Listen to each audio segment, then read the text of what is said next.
Good morning. My name is Komal Ankush Kale. Today I will topic about mobile games.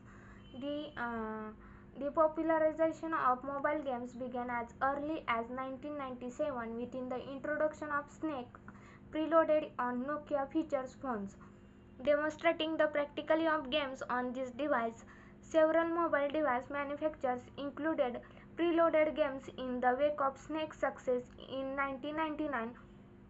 The introduction of the iMode service in Japan allowed a wide variety of more advanced mobile games to be downloaded onto smartphones.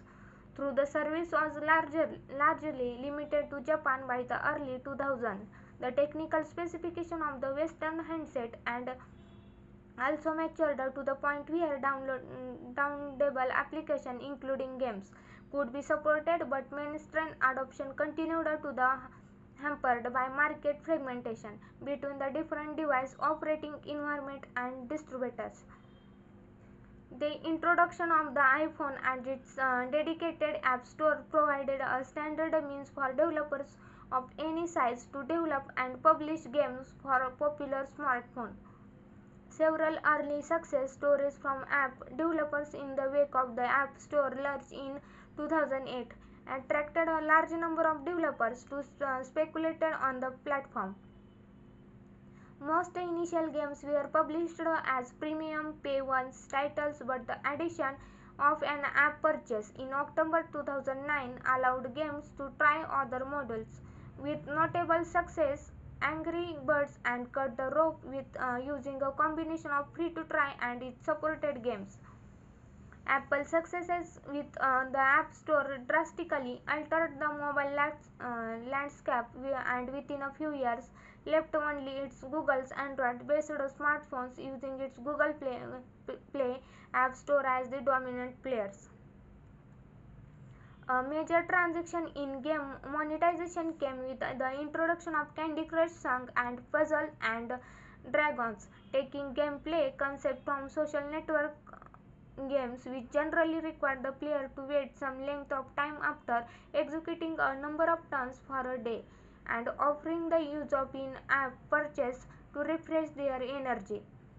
These games generated revenue numbers previously unseen in the mobile game sector and become the standard of many freemium games that allowed many of the most successful games have hundreds of millions of players and have annual revenues exceeding 100 million, with the top games breaking billion. More recent trends have included hyper-casual games such as Crossy Road and location-based games like Pokemon Go. Prior to mobile phones, early precursors of mobile gaming include handheld electronic games and early handheld video game consoles. Through these devices were always game-oriented with nearly two utility functions. Nintendo's Gunpei had convinced of their Game and Watch line handled the games that also served as a digital time pass after seeing a board business on a computer train pass time by using a calculator to play makeshift games. Personal digital assistants precursor themselves to modern smartphones arrived in 1984, and early models included built-in or add-ons games such as with the Sharp Wizards in 1989.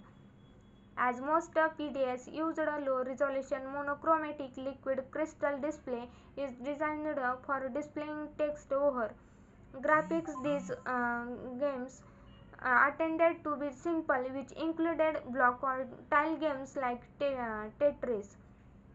These type of games carried over into some of their earlier smartphones models but did not have much popularity, such on the MT2000 in 1993.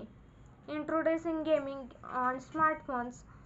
In 1997, Nokia introduced its Nokia 6110 mobile phone, which included a variation of Snake.